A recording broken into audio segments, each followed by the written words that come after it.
किसी भी एक्यूज को तब तक गिल्टी माना जाता है जब तक वो नॉन गिल्टी प्रूव ना हो जाए।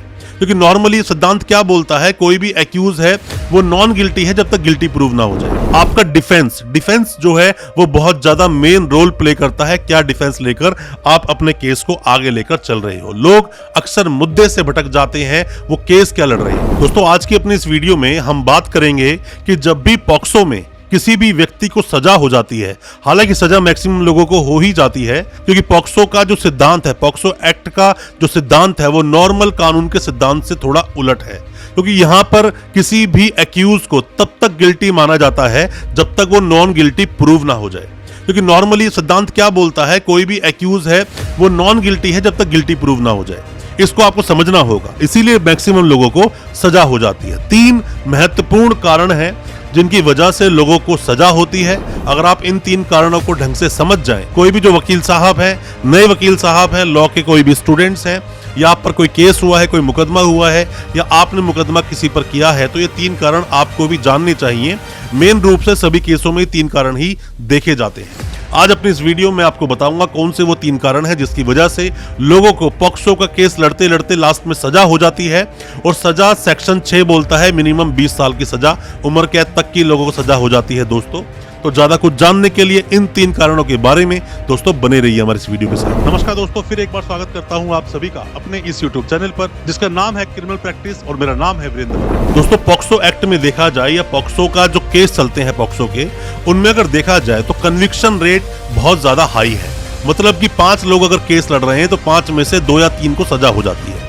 कोई 1-2 बरी जो हो जाते हैं वो इसलिए बरी होते हैं क्योंकि वो अपने केस को सही तरह से प्रूव कर पाते हैं कोर्ट में कि ऐसा कुछ नहीं हुआ या फिर मुकदमा पूरी तरह से झूठा था।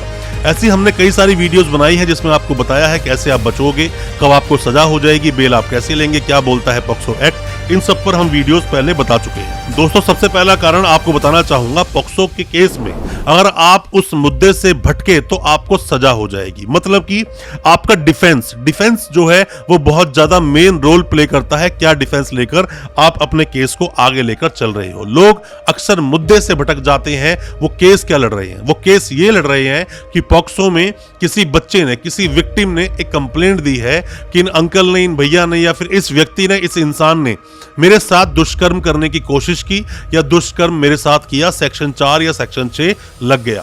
सेक्शन 4 में देखें मिनिमम 10 साल की सजा है, सेक्शन 6 को देखें मिनिमम 20 साल की सजा है। और यही सजा बढ़ाई जा सकती है लाइफ टाइम इम्प्रिजनमेंट तक, मतलब कि उम्र कैद भी हो सकती है अगर आप अपने मुद्दे से भटके। आपको सिर्फ ये प्रूव करना है कि जो FIR आप पर दर्ज हुई है वो पूरी तरह से फेक है, बेबुनियाद है और ऐसा कुछ नहीं हुआ।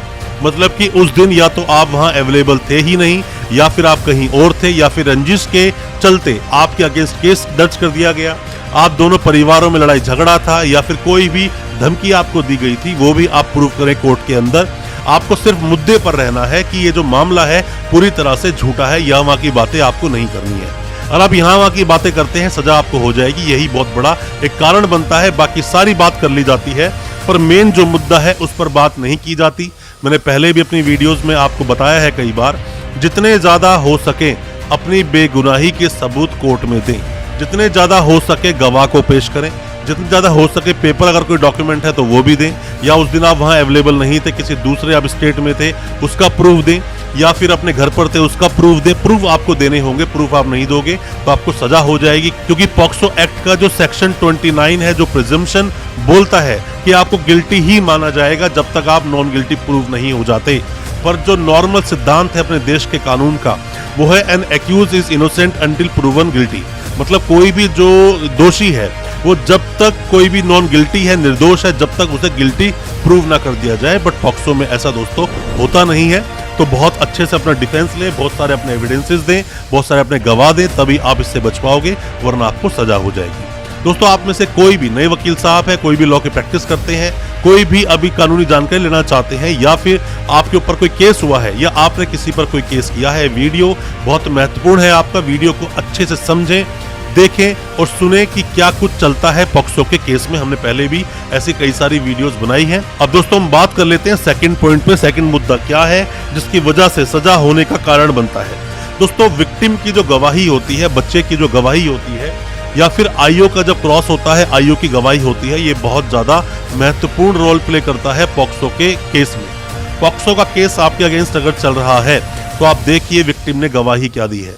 गवाही के साथ साथ क्या आपके वकील साहब उसको तोड़ पाए हैं, क्या उस केस की मेन जो मुद्दे हैं क्या वो सामने ला पाए हैं। अगर वो सामने लेकर आ पाए हैं, मतलब कि मदर के कहने पर वो केस हुआ या मदर का कैरेक्टर सही नहीं था जिसने वो केस करवाया, या फिर दोनों फैमिली के बीच में डिस्प्यूट थे, या फिर कोई भी लड़ाई झगड़ा था, मेन मुद्दा क्या था, अल्टीमेटली आपको ये बताना है कि क्यों वो एफआईआर हुई है। जब तक आप ये प्रूव नहीं कर पाओगे, जब तक आपके केस में ये प्रॉब्लम फंसी रहेगी और आप पर ये मुकदमा सिद्ध हो जाएगा, सजा आपको हो जाएगी, आईओ को बहुत अच्छे से क्रॉस करें। आईओ की गवाही जो हुई है उसको ढंग से पढ़ें, विक्टिम की गवाही को ढंग से पढ़ें, 164 के बयान को पढ़ें, एफआईआर को पढ़ें, सब चीजों को देखें, उसके बाद ही क्रॉस करें, तो ही आप सामने जो गवाह आया है उसे तोड़ पाओगे, वरना सामने वाले को सजा हो जाएगी। अब हम बात करते हैं तीसरे पॉइंट की। तीसरे पॉइंट में दोस्तों ये मान लीजिए कि रीजन टू बिलीव, या हम बात करें डिले ऑफ एफआईआर, मतलब कि एफआईआर आप पर हुई तो एफआईआर कई बार डिले होती है, 3 महीने, 6 महीने, साल भर, 5 साल बाद, कई बार ये डिले काफी लंबा भी होता है। तो आपको बताना है रीजनेबल डिले, मतलब उसका कारण क्या था, रीजन क्या था डिले होने का, ये भी आपको बताना होगा। मतलब जिसने कंप्लेंट की है उसको बताना होगा, आपके वकील साहब को इस मुद्दे को पकड़ना होगा, और मुद्दे को पकड़ने के बाद रीजन टू बिलीव वाला जो मामला होता है वो जज साहब के कानों तक डालनी होगी कि ये इसका कारण है जिसकी वजह से ये केस दर्ज हुआ, जिसकी वजह से ये मामला आगे बढ़ा, जिसकी वजह से आप जेल में थे, उसके बाद आप बेल लेकर आए, अभी आप केस को लड़ रहे हैं।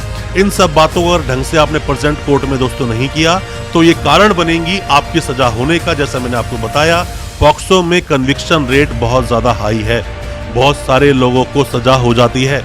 सेक्शन 4 में 10 साल तक की सजा और सेक्शन 6 में 20 साल की मिनिमम, कम से कम सजा इतनी तो होगी जो उम्र कैद तक हो सकती है। दोस्तों इससे बचने के लिए इन सब चीजों का ध्यान दें, अपने वकील साहब को अच्छे से बताएं। वकील साहब जो एक्सपीरियंस हो, जिन्होंने पहले पॉक्सो केस लड़े हों, उनसे जब आप बैठ के बात करेंगे आपको पता चल जाएगा। ऐसे वकील साहब आप करें, वरना तो आप केस हारेंगे तो पूरी जिंदगी आपकी दांव पर लग सकती है। हमने कई बार दोस्तों इसमें यह भी देखा है कि कई लोग कंसेंट का मुद्दा छेड़ देते हैं कि कंसेंट था, लड़की अपनी मर्जी से आई। दोस्तों ये सब नहीं बोलना है। अगर आपने ये सब बोल दिया तो आप ये भी बात बोल देंगे कि दोनों के बीच में सेक्स हुआ, या दोनों के बीच में किसी भी तरह से फिजिकल रिलेशन बने, या फिर आपने जबरदस्ती की। क्योंकि जो भी कोई उम्र जिस भी बच्चे की छोटी है, जो अपना देश का कानून बोलता है वो बच्ची है, अभी वो मेजर नहीं हुई है, तो उसका कंसेंट किसी मायने का है नहीं। तो कंसेंट की बात आपको छेड़नी नहीं है। अगर कंसेंट की बात आपने छेड़ दी तो 100% कन्विक्शन हो जाएगा, आप इससे भी बचें। दोस्तों मैं उम्मीद करता हूं जो कुछ मैंने आपको 3 कारण बताए सजा होने के, आपको समझ आए होंगे। फिर भी कोई किस तरह के सवाल है कमेंट बॉक्स में पूछें या हमें व्हाट्सएप करें, हम आपको उसका रिप्लाई करेंगे। हो सकता है हमारी किसी सलाह से आप अपने केस से बाहर निकल सकें। अच्छा लगा आज का वीडियो, हमारे चैनल को सब्सक्राइब करना बिल्कुल ना भूलें, साथ में लगा बेल आइकन जरूर दबा दें ताकि इसी तरह की जो लीगल अवेयरनेस की वीडियोस आपके लेकर आते हैं वो आप तक पहुंच सके सबसे पहले। बहुत बहुत शुक्रिया दोस्तों, धन्यवाद हमारे इस वीडियो के साथ बने रहने के लिए।